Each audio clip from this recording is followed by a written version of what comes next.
това, което се случи и от изгонването на Мая, последва всичко друго. След всички съюзи, разбити доверия и разкрити тайни, играта навлезе в най-мрачната и най-драматичната си част. Нощта, в която Бачорски направи ход, който никой не очакваше. Сутринта, в която всички се събудиха в страх. И моментът, в който финалът се превърна в истински шок. Това беше финал, какъвто Трейтърс в света не е виждал.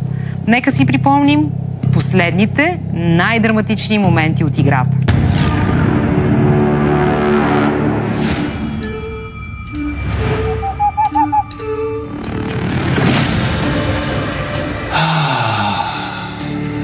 След като никой не се самопожертва в името на доброто, на праведните, на победата, на щастието, на парите за всички, що да не продължим играта и да стане интересна?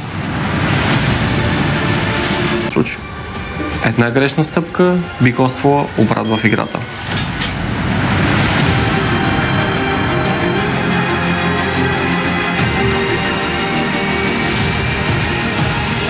Кръглата маса днес ще бъде заря. Днес моят вод отива към Даниил. На масата сме два. За себе си не мога да гласувам. Гласувам за Даниил. Бачорски, какво направи, бе?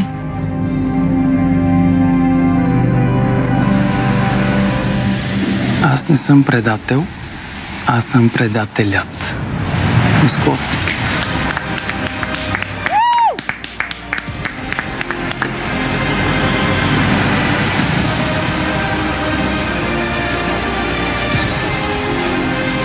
Хора.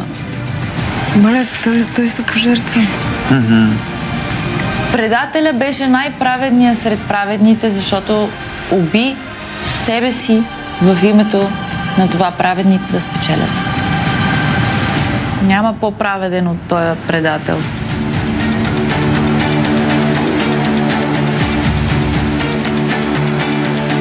Въпросът е, вие праведни ли сте или сте предатели?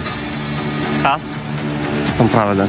Аз съм праведна. Направедна съм. Праведен съм. Да. Играчи, честито, вие всички сте праведни. Вие устояхте до края. Всеки от вас печели по 27 225 лева. Може да се гушкаме вече.